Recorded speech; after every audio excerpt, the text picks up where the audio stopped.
Hello and welcome to the morning sports briefing here on Friday, the 7th of May. Hi, I'm Paul and I'll be your host this morning here on New Zealand Sports Radio.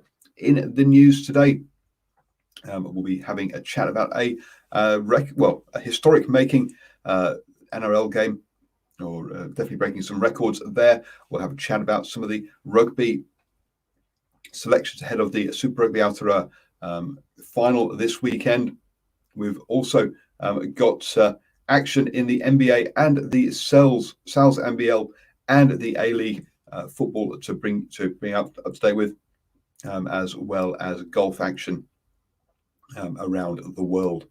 This is your best way to start the day. I'll speak with all of the important sports news, and I'm going to start off with a chat about youth sport down in Canterbury, and 6 youth sports organisations, the football, basketball, netball, league, hockey and rugby have all agreed to start their winter seasons at the same time, and also push it back by a month to allow there to be a proper break for kids between the summer sports and their winter sports. Also, this will put less pressure on volunteers as well, but definitely help the players have a rest and reduce burnout amongst young players. So a good move there down in Canterbury. It'll be interesting to see if other provinces take the same view moving forwards. Moving on then to professional sport, and in the golf, and Lydia Ko has made a good start to the Honda LPGA Thailand tournament there. She's currently in tied 5th place at 6 under par, just 2 points behind the leader at the end of the first round. So a really good start to the tournament there for Lydia Ko. Unfortunately, the same can't be said for Danny Lee over in the Wells Fargo Championship, who has had a real tough start of it. In the opening round, he's only a few shots, only 5 holes in, but he's already 3 over par, down in tied 129th. So a real tough start for Danny Lee over there in the USA. Also, the European Tour is in action with the Tenerife Championship, and La Porta of Italy leads after the first round at 9 under par, 1 shot clear of the chasing players. Moving on to basketball then, and over in the NBA in the States, we had 9 games yesterday. Some of the key results there saw the Bucks beat the Wizards 135 to 134. Wow, tight one there in that high-scoring affair. The Jazz beat the Spurs 126 to 94. The Hawks downed the Suns 135 to 103. And the 76ers beat the Rockets 135 to 115. Looking at the tables then, and over in the Eastern Conference, we've still got those 3 teams, the 76ers, the Nets and the Bucks, that have all clinched their playoff places. The Knicks currently in 4th, followed by the Hawks in 5th there, fighting it out for, or looking to claim the next places. Over the Western side, we've just got those 4 teams that have got their playoff places booked, which are the Jazz, the Suns, the Nuggets and the Clippers. Next comes the Mavericks, and the Lakers trying to secure their next playoff positions. Moving on then to the A-League, and over in Australia, we had 1 game yesterday. Oh, sorry, I missed out on the Stars NBA. We'll come back to that in a second, which saw Macarthur FC beat Melbourne Victory 2-1 in that one. Melbourne Victory down in 11th place. Macarthur Victory now up to 3rd in their first ever season. So looking good to make the playoffs in their first season, which is fantastic for them, or the finals, sorry. Over in the Sal's NBL, and the Taranaki Mountaineers hosted the Franklin Bulls. And unfortunately for the home side, they lost 85 to 101. The Franklin Bulls on a 2-game winning streak now early in the season. So good for them, putting back-to-back wins together.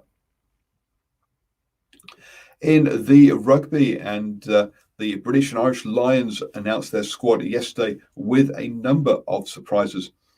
Sam Simmons, who was not part of the England international setup this year, has been picked, the number 8 there from Exeter. Also, England forward Courtney Laws has been selected, even though he's been out with injury and unable to prove his form. Alwyn Jones becomes the captain for on his 4th Lions tour yet again. So congratulations to the 35-year-old there from Wales.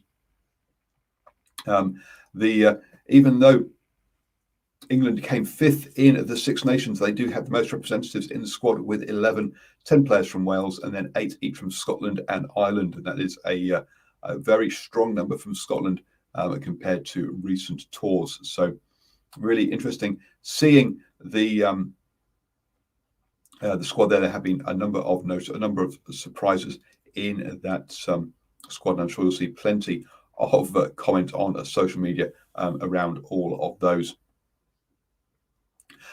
Back to our shores then, and in the rugby we have got the Super Rugby Aotearoa final tomorrow evening at kick off 7 p.m. on Sunday, or 7:05, and some interesting selections in that one for the Chiefs. They've left Arcoy on the bench. That's to accommodate Soakula at number 6 as Luke Jacobson returns. Mitchell Brown moves into a lock next to Vai in that one. Also, for the Crusaders, it sees the return of Braden Enor, who will be on the bench there. The David Havili and Lester Fainuku will continue as the centre pairing for that one. So looking forward to that game at 7 p.m. tomorrow. We will be live straight after the game with post-match reaction. So do join us for that. That is actually assuming that we don't have the draw at regular time, because that does happen. Then we'll have 20 minutes of extra time, followed by golden point, and then followed by potentially a kicking contest as well, which could see the game overlap with the Super Rugby AU final over in Australia between the Reds and the Brumbies. Do check out our preview of both those games that was broadcast yesterday. You can check out that recording on YouTube, Facebook, and Twitter, or you can listen to the audio on our podcast as well. Then over in the league, and boy, oh boy, what a surprise result we saw there as the Storm took on the Rabbitohs. Josh Adokar rewrote the history books by scoring 6 tries.